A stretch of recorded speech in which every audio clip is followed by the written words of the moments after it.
Trading psychology பத்தி கொஞ்சம் ஆழமா தெரிஞ்சுக்கலாமா? நாம எடுக்கிற ஒவ்வொரு ட்ரேடிங் முடிவுக்கும் பின்னாடி இருக்கிற அந்த ரகசிய சக்தி என்னன்னு பார்க்கலாம் வாங்க. இந்த அனுபவம் உங்களுக்கும் இருக்கா? மணிக்கணக்கா ரீசர்ச் பண்ணுவீங்க, மார்க்கெட்டோட ஒவ்வொரு அசைவையும் கவனிப்பீங்க.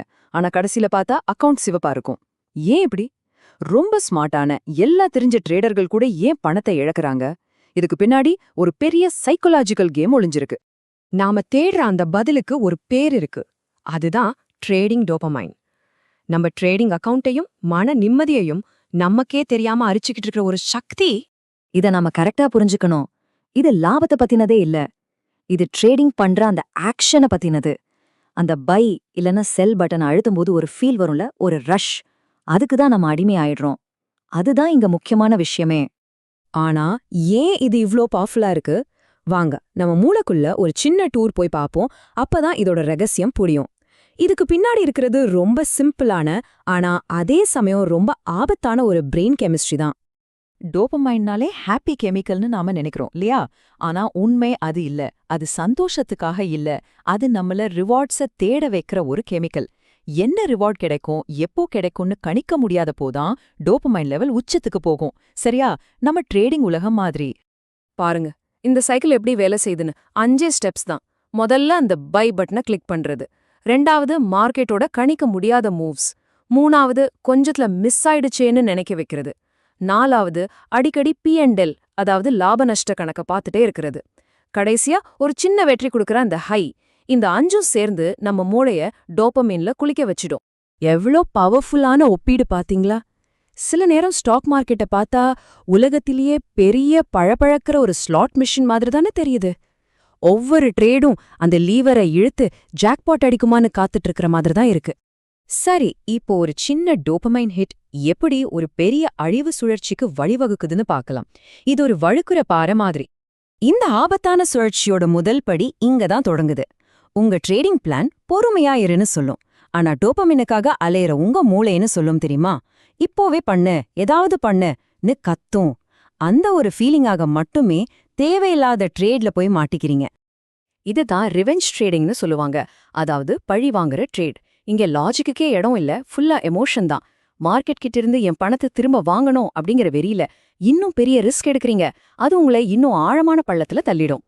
இந்த ஸ்டேஜ்ல உங்க மூளையில லாஜிக்னு ஒரு டிரைவர் இருப்பார்ல, அவரை வெளியே தள்ளிவிட்டு இமோஷனும் ஒன்னு ஸ்டீரிங்க பிடிச்சுக்கும். அப்போ உங்க ட்ரேடிங் பிளான் அது வெறும் பேப்பர் தான், குப்பைக்கு போயிடும். இனிமே எல்லாமே எமோஷன் தான். கடைசியில முடிவே இல்லாத இந்த சுழற்சி உங்க மனசையும் சரி, உங்க பணத்தையும் சரி மொத்தமா காலி பண்ணிடும். இது ஒரு சூதாட்ட அடிமைத்தனம் மாதிரி தான்.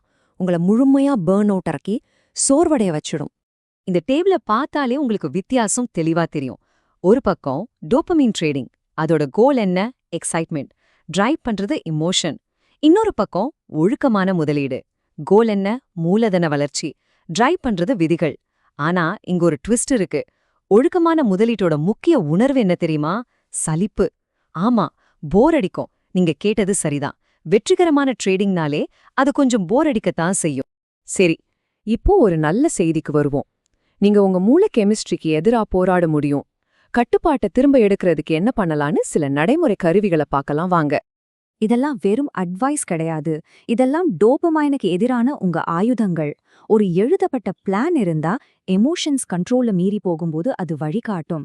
ஆட்டோமேஷன் யூஸ் பண்ணா உங்க அவசரமான விரல்களை கண்ட்ரோல் பண்ணும். ஒரு ட்ரேடிங் ஜேர்னல் வச்சுக்கிட்டா அது உங்க எமோஷனல் பேட்டர்ன்ஸை உங்களுக்கே காட்டுற ஒரு கண்ணாடி. சோ இந்த கருவிகளை பயன்படுத்துங்க. இந்த ஒரு மன்றத்தை மனசுல நல்லா பதிய வச்சுக்கோங்க. வெற்றிகரமான ட்ரேடிங்கிறது ஒரு ரோலர் கோஸ்டர் பயணம் இல்ல. அது ஒரு தோட்டம் வளர்க்குற மாதிரி, ஒரு ரொம்ப பொறுமையான, திரும்ப திரும்ப செய்யற ஒரு வேலை. அப்போ அந்த சலிப்ப உங்க வெற்றிக்கான ஒரு அடையாளமா ஏத்துக்கோங்க. இப்போ இந்த முழு விளக்கத்தோடயே ரொம்ப முக்கியமான, ரொம்ப பவர்ஃபுல்லான ஒரு விஷயத்துக்கு வரும். இது நீங்க ட்ரேடிங்க பாக்குற விதத்தையே மாத்தக்கூட வாய்ப்பு இருக்கு. நாம பேசுனது எல்லாத்தோடையும் கிளைமேக்ஸ் இதுதான். டோபமைனை ஜெயிக்கிறதுக்கான இறுதி ஆயுதம். உங்களால செய்ய முடிஞ்ச மிகவும் லாபகரமான ட்ரேட் என்ன தெரியுமா? உங்க பிளான். காத்திருன்னு சொல்லும்போது கம்ப்யூட்டரை விட்டு எந்திரிச்சு போயிடுறதுதான். இது அந்த கிளர்ச்சிக்கு நேர் எதிரானது. அதனாலதான் இது ரொம்ப கஷ்டம். ஆனா எல்லாவற்றையும் விட ரொம்ப முக்கியம். சோ இந்த ஒரு கேள்வியோட உங்களை நான் விட போறேன். நீங்க அடுத்த ட்ரேட் பண்றதுக்கு முன்னாடி உங்களே நீங்க கேட்டுக்கோங்க. நான் என்னோட நிதி வளர்ச்சிக்காக முதலீடு பண்றேனா இல்ல ஒரு டோபமின் ஃபீலிங்குக்காக ட்ரேட் பண்றேனா? பதில் உங்களே கூட ஆச்சரியப்படுத்தலாம்.